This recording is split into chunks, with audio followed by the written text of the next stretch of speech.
Good morning students. ए मरे हुए लोगों बोलो गुड मॉर्निंग। ए बोलो गुड मॉर्निंग।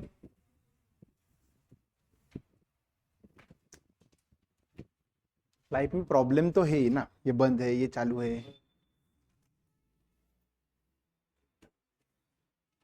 रिसेंट इनपुट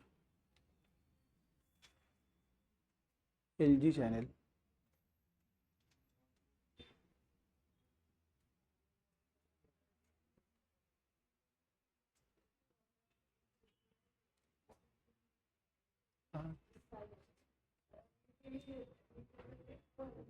हाँ?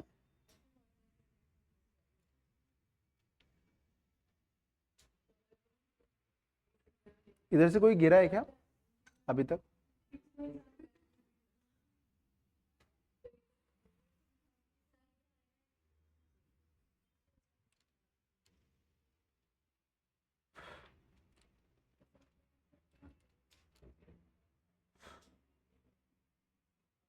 चलो चलो स्टार्ट करते हैं। कल मैंने एक इंपॉर्टेंट क्लासिफिकेशन बताया, वो एक बार ब्रीफ में रिवाइज करके देता हूं। ऑन द बेसिस ऑफ, ये देखो क्लासिफिकेशन चालू किया था। ये देखो इधर क्लासिफिकेशन, ये पहला था ऑर्गेनाइजेशनल स्ट्रक्चर वाइज क्लासिफिकेशन। क्या? Organizational structure wise. तो उसमें क्या था बताए, स्टैट ऑडिट था और नॉन स्टैट ऑडिट था। तो मैंने इन शॉर्ट क्या बोला था, there are two types of audit, organizational structure wise stat audit and non stat audit.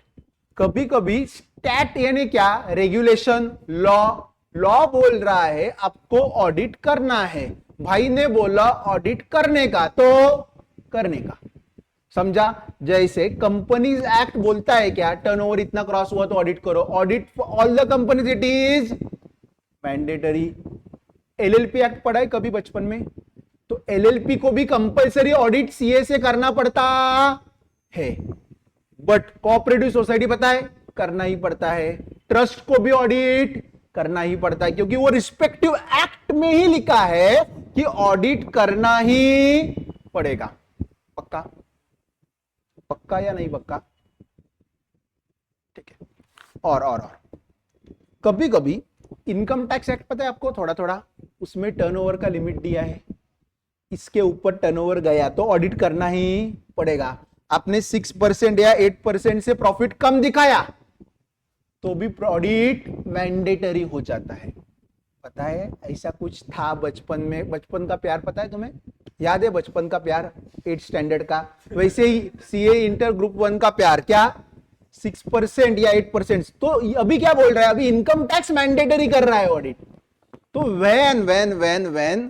when any statute or law mandates someone to do audit, it is known as statutory audit। और कभी कभी, ये क्या लिखा मैंने, हाँ non statutory. ये समझा, ये समझ रहे हो ना? इसको बोलते हैं वॉलंटरीली ऑडिट ऑल्सो। क्या? वॉलंटरी, यानी लॉ नहीं बोल रहा है तुम करो, पर due to advantages of audit तुम खुद से करवा रहे हो। सर अच्छा है ऑडिट करना? हाँ डाक अच्छे हैं, क्योंकि गलतियां, फॉर एग्जाम्पल भी if you don't take the test, ये मैंडेटरी है टेस्ट लेना? नहीं है। पर एग्जाम देना मैंडेटरी है ना, पता है ना? तो ये क्या है पता है ना, it is a preparation for a bigger exam. तो वही मैं बोल रहा हूं कि अब अगर छोटा भी एंटिटी है, सफिशिएंट प्रॉफिट आ रहा है तो यू शुड डू ऑडिट। क्या गलतियां हम कर रहे हैं बिजनेस में, वो ऑडिट अच्छे से कंडक्ट किया तो पता चलेगा। Practically I am telling, there are some CA firms they don't do audit seriously. Businessman PNL balance sheet देता है, वो साइन करके देते हैं। Is it audit? बोलने के लिए ऑडिट है, पर वो ऑडिट नहीं है। ये समझा मैंने? बाद में ये बोल दिया, ये समझा मैंने क्या बोला? मैंने बोला एडवांटेजेस ऑफ स्टैट्यूटरी ऑडिट है ना, what were the advantages of audit पता है, वही चेपेंगे ना, और क्या अलग एडवांटेजेस आएंगे क्या? नहीं, इतने बहुत सारे, इसलिए बहुत ये इंपॉर्टेंट क्वेश्चन बन जाता है। और मैंने सेल्फ के लिए दिया था वो। डन? अभी आओ advantages of audit for sole proprietor, sole यानी कौन, तेरे जैसा, सिंगल, सिंगल है तू पक्का, दिख ही रहा है वो, ऐसा, जाने दो बाद में बताता हूं। हाँ, advantages of auditing for a sole proprietor. Sir what is sole proprietor? A business organization owned, managed and controlled by single person. पता है ना ये डेफिनेशन 12th वाला, अभी तक वो रटा हुआ है मेरे मन में। ये सोल, फॉर एग्जांपल पान शॉप पता है ना, या स्मॉल ग्रोसरी शॉप, तो सब डिसीजन वही लेता है, तो उसके लिए एडवांटेजेस क्या है? Audit evaluates and strengthens the ICS. ICS यानी क्या? इंडियन इंस्टीट्यूट ऑफ कॉमर्स नहीं, कुछ तो मैंने गलत बोला, छोड़ दो, जाने दो जाने दो। Internal control system. For example कुछ पता है, in small grocery shop what is the biggest risk? पता है ना, रेवेन्यू लीकेज का। पता है वो जो एम्प्लॉय लोग काम करते, पता है ना, वो सामान गपची मारते हैं, गपची यानी गायब करते, पता है क्या? ये एक रिस्क होता है। दूसरा, रेस्टोरेंट बिजनेस पता है, उसमें भी बहुत ऐसा पॉसिबिलिटी हो जाता है, पता है ना। Even I had, can I share one experience with you? I had my own restaurant, actually we our whole family is into restaurant business, और मेरे खुद का मेरा रेस्टोरेंट पापा से अलग किया था कि ये मेरा है, खुद पैसा बीसा लोन बिन लेके। तो क्या होता था पता है, I was like not able to track the consumption of oil. पता है ना रेस्टोरेंट बिजनेस में ऑयल इज अ मेजर, पता है ना, it is a major thing. मुझे लग रहा था कुछ तो दाल में कुछ काला है, और I knew what mainly oil was used for vada pav, and we used to sell around 200 vada pav per day, 100 to 200 जाता था। प्रॉब्लम वड़ा पाव का नहीं था, प्रॉब्लम मुझे था ऑयल कंजम्पशन। जो लग रहा था ना ऑयल, वो it was not in line with the sales. तो मैंने क्या करता था पता है ना, मैं ऐसा किसी को बताने का, I was to go into the store, it was not locked, and I used to just count the bags. पहले मैंने क्या किया पता है, पहले क्या था पता है, एक पूरा डब्बा ही था 20 लीटर का, तो मैंने ये बंद कर दिया सिस्टम, क्योंकि I was not able to track only. तो मैंने क्या किया पता है ना, हर रोज 5 बैग दे दो, लगा तो मांगो, इट इज लगा तो मांगो, it small type of internal control. तो थोड़ा सा उनके ऊपर ये रहेगा ना कि the owner is keeping watch on oil consumption, पता है। सर बाकी का रिस्क नहीं है क्या? राइस भी लेके जाके कुछ 20, 30, 40 रुपए का rice, oil bag is like 130। I use to Gemini sunflower तब यूज करता था, क्योंकि पता है अच्छा था, I use to charge good amount for small things, then the oil should be not palm oil. तो मुझे बहुत ये लग रहा था, तो मैंने क्या किया पता है, अंदर जा, शाम को I use to go inside and count the bags what are remaining. मैंने शाम को 8 बजे गया, देयर वेर 4 बैग्स। मैं सुबह फिर से गया, देयर वेर 3 बैग्स। मैंने बोला उसके बाद तो बिजनेस हुआ नहीं है। ऐसा मैंने 3 दिन ऑब्जर्व किया। 4th डे उसको रेड हैंड पकड़ा। समझा मैं क्या बोल रहा हूं? इसको क्या बोलते हैं? ऐसी। पर मुझे इस भी क्या करना चाहता, व्हाट आइडियली ऑडिट होता है तो ये सब इनपुट आउटपुट रेशियो कैलकुलेट होता है, इनपुट इतना है, आउटपुट इतना है। सर ये कैसे पता चलता है? It is very difficult to calculate this input output ratio in hotel industry. पता है ना, क्योंकि कौन से प्रोडक्ट के लिए कितना कॉस्ट लगेगा ये बहुत डिफर करता है।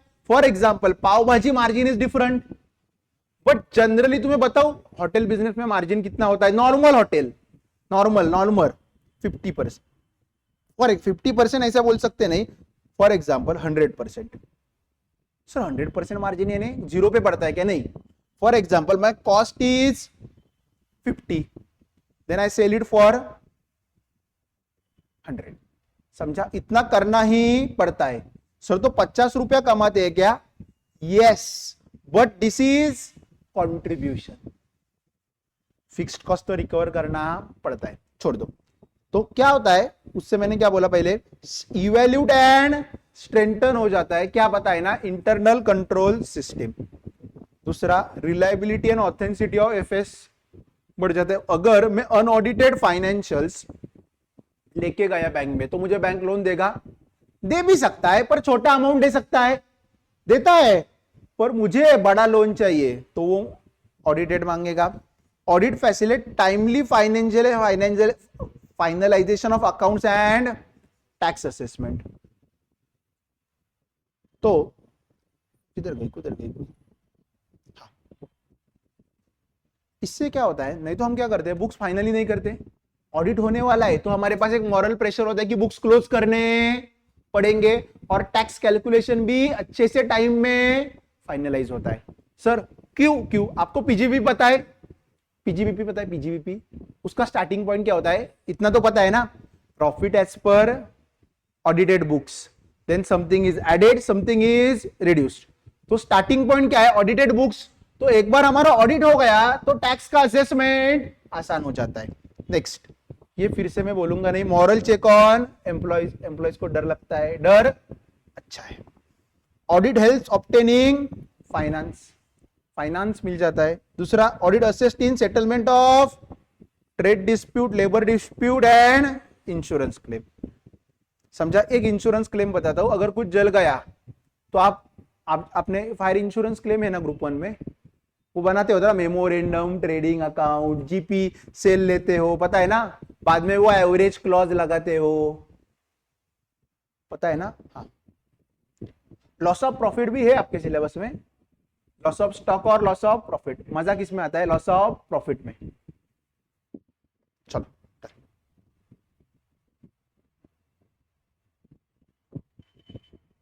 एक just take 2 minutes and knock it off, read it. Exam में आने की इसकी संभावना कम है, आया तो याद रखो, एक बार एडवांटेजेस कर लो ऑडिट के, सब उधर चेप दो, बराबर है ना, गलत जाएगा नहीं।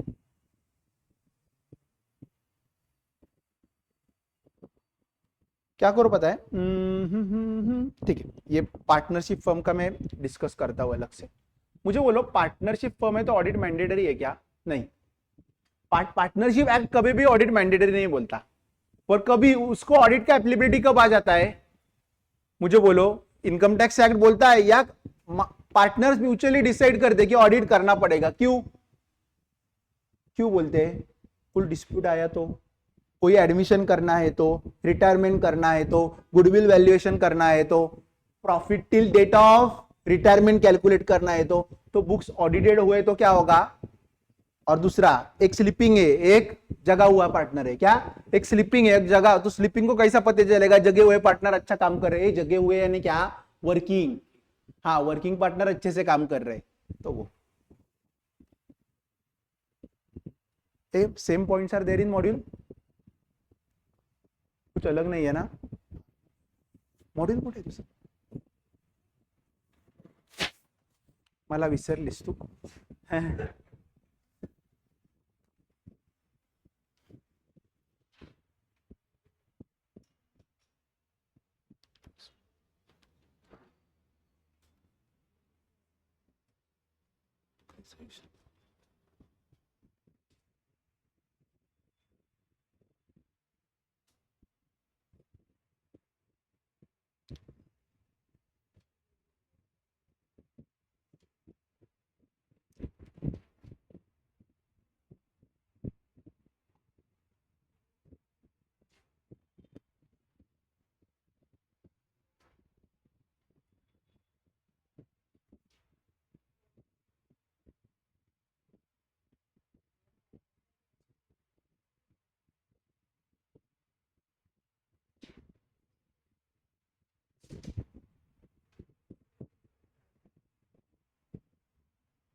हो गई।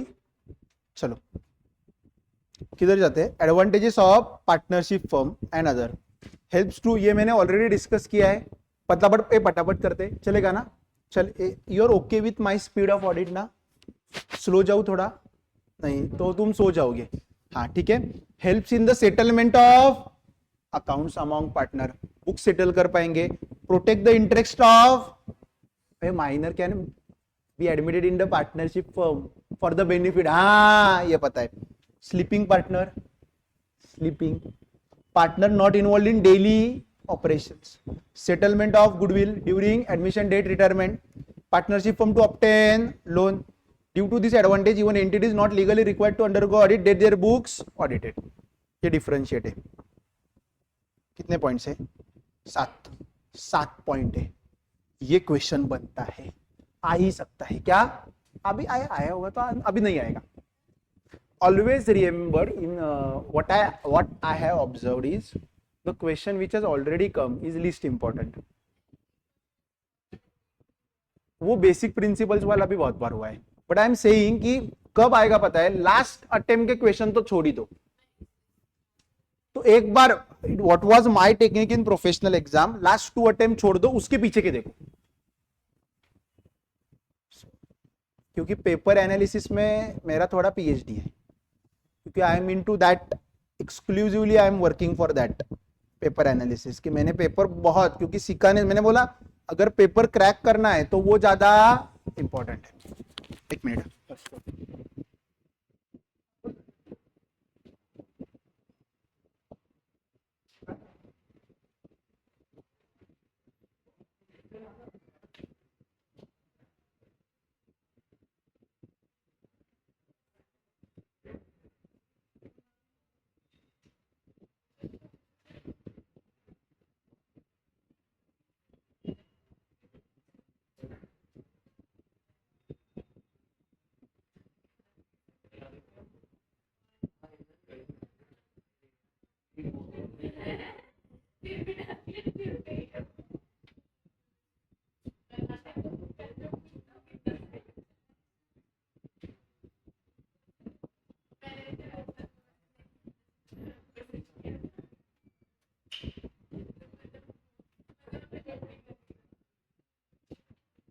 चलो हाँ, तो पेपर एनालिसिस जब तुम करोगे तो that is very important.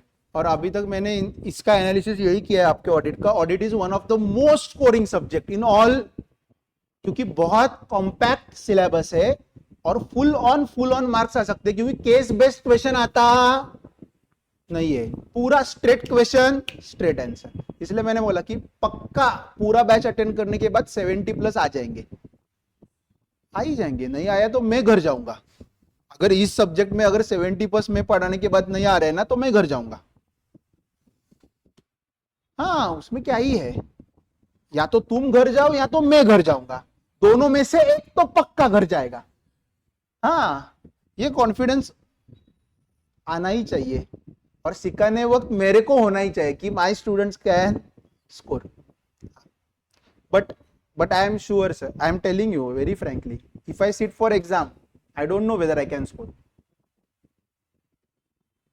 Really. Because I always follow one format. Once I exit the classroom, I erase whatever I have taught. इसलिए मुझे कुछ भी नंबर्स याद रहते नहीं है जब मैं अकाउंट सॉल्व करता हूँ. इसलिए तुमने देखा मैंने क्या किया, अभी मैंने कुछ सम्स, अभी सब अकाउंट्स में सब बनाए हैं. मैंने कुछ टाइप पिछले बैच के लिए नहीं है जिधर मैंने शेयर्स. क्यों पता है ना, मैं रिटायर हो जाऊंगा 3 साल में.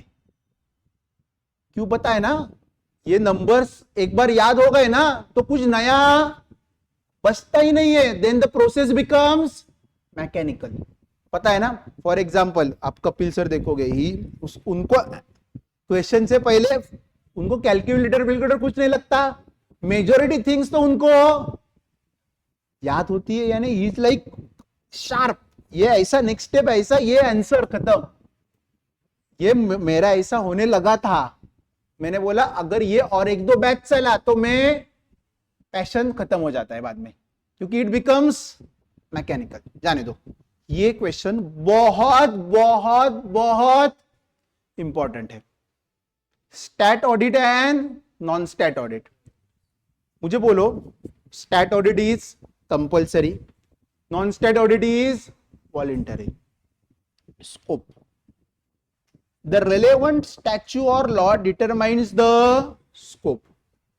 नॉन स्टैट्यूटरी का स्कोप कौन बनाएगा? एम्प्लॉयर और पार्टनर. एम्प्लॉयर यानी क्या, जो अपॉइंट करेगा वही स्कोप डिसाइड करेगा. व्हाट इज स्कोप, क्या क्या करना है.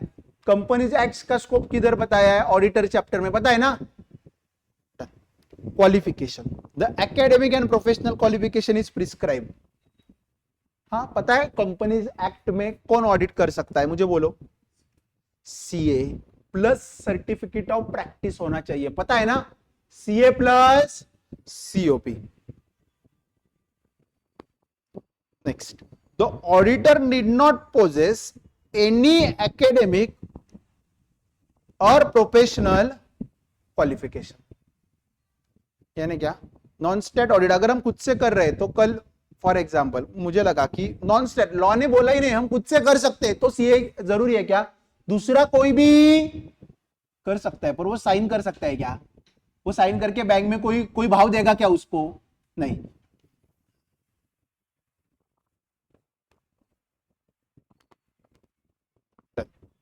Power rights duties of an auditor, the statute dictates the power, right and duties। Power right and duty उसके लिए कंपनीज एक्ट में तो सेक्शन ही है।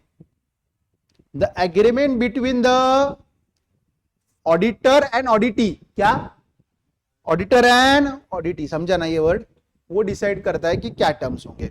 Independence, the auditor has independence in status and in mental, मैंने बोला independence of mind and independence of appearance, पता है मैंने बोला था वो होता है, क्योंकि पता है तुम्हें सेक्शन 144 ऑफ कंपनीज एक्ट पता है,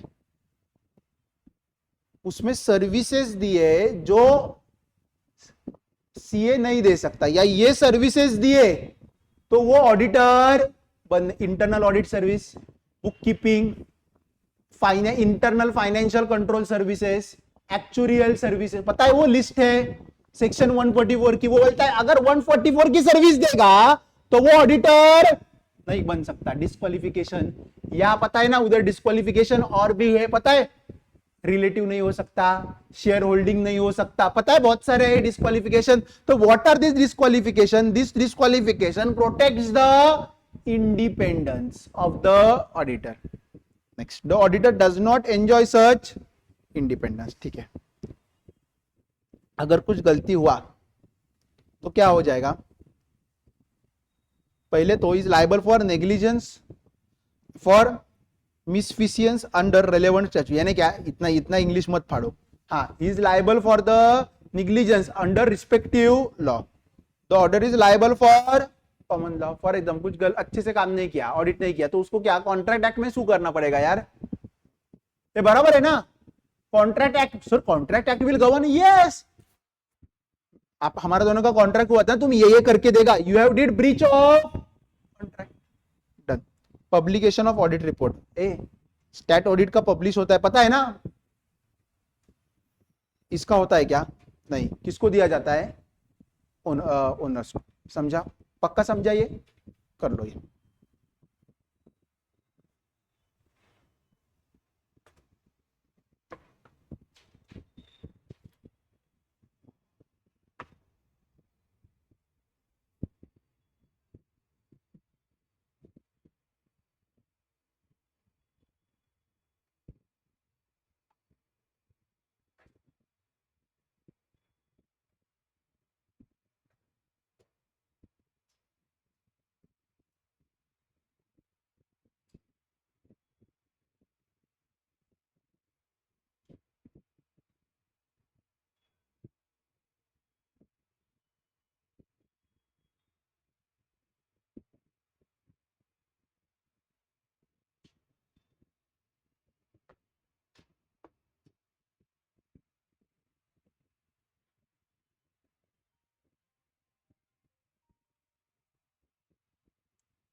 रट्टो रट्टो, देखो मत रट गए,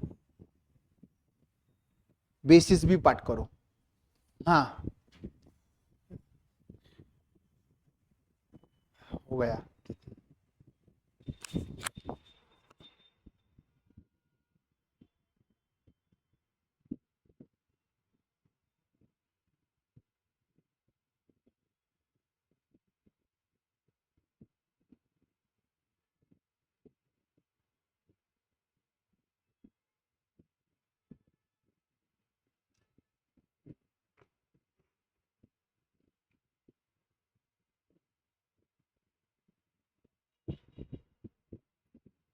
कितने बजे तक लेक्चर है?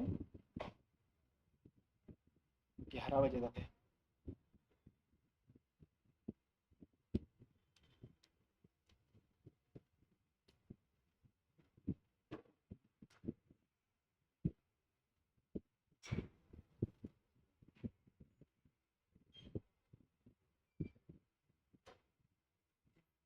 अरे पाठ कर।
Cumulative, cumulative, huh? The test will be always cumulative, always remember, huh? तो ही उसका मजा आहे. नाही तो मराठीमध्ये म्हण आहे, पुढचं पाठ मागचं सपाट. हे पता है ना? हा. कशाला टेस्ट लिहायला का? आई विल टेस्ट ना. टेस्ट, हाँ टेस्ट टेस्ट सब नहीं पूछूंगा मैं. टेस्ट बेसिस पे ही टेस्ट दूंगा तुमको. टेस्ट का वही मतलब है ना, टेस्ट करना है तुम्हें मुझे.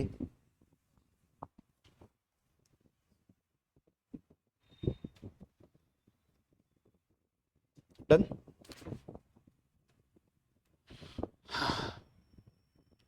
ऑब्जेक्टिव वाइज ये इतना, ये क्लासिफिकेशन पढ़ा के बाद मुझे बीकॉम भी बहुत अच्छा है ऐसा लगता है. ऐसा क्लासिफिकेशन होता सिर्फ कौन बना सकता है? ये institute. Objective wise classification, internal audit and independent. तो उसको क्या बोलते हैं पहले समझाता हूं. There are two types of audit, बाद में पढ़ने को देता हूं. Two types of audit on the basis of, क्या दिया, on the basis of objective. क्या वो एंटिटी, वो स्ट्रक्चर वाइज था पहले वाला, स्टैट नॉन स्टैट. हाँ ये क्या है? Objective wise. किधर गई? हाँ टू टाइप्स. कौन सा? External and internal. एक्सटर्नल को नाम क्या बोलते हैं पता है ना? इंडिपेंडेंट. क्योंकि वो बाहर वाला आके करता है. सर एक इंटरनल होता है, दूसरा एक्सटर्नल होता है. बाहर वाला करता है वो कौन होता है? एक्सटर्नल. जो अंदर वाला करता है तो इंटरनल. मुझे बोलो ज्यादा स्ट्रिक्ट कौन होगा? एक्सटर्नल. समझा मैं क्या बोल रहा हूँ? इंटरनल वाला तो है गब्बत जरा जास्त नाटकी करू नकोस, पगार कोण देतो तुला? समझा, ऐसा कर सकते हैं. एक्सटर्नल को ऐसा कर सकते हैं क्या? नहीं. बोलने के लिए कर नहीं सकते, रियलिटी में कुछ भी हो सकता है. Are you getting it? External audit is normal stat audit. क्या? Stat audit. लॉ बोलता है इधर इंटरनल ऑडिट यानी क्या? सर ज्यादा टाइम कौन देता है? इंटरनल ऑडिटर क्या external auditor? Internal. Internal auditor is like in detail सब चेक करता है, कंट्रोल प्लेस में है या नहीं, इंटरनल कंट्रोल है या नहीं, पॉलिसीज एंड प्रोसीजर चेक करता है, सब कुछ. यानी ये क्या है? घर वाला है. ये कौन है? बाहर वाला. घर वाला, बाहर वाला. समझा? खत्म कर दो पढ़ के, मैं नहीं जाएगा मुझे. इंटरनल ऑडिट पढ़ लो। तुम्हें कंपनीज एक्ट में लिखा है कि internal audit is mandatory for some class of companies, पता है? समझा मुझे तुम्हारा? हाँ, done. Will you read it? It is in para in module, right? Just I have टुकड़ा टुकड़ा ब्रेक किया। क्यों पता है ना? पैरा पढ़ोगे तुम, पैरा भूल जाओगे, तो एटलीस्ट पॉइंट में से 2-3 पॉइंट लिखे तो भी चलेगा, बट वाउच शीट की जो लिखा है और ये लिखा सेम है।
डन, ये पढ़ लो।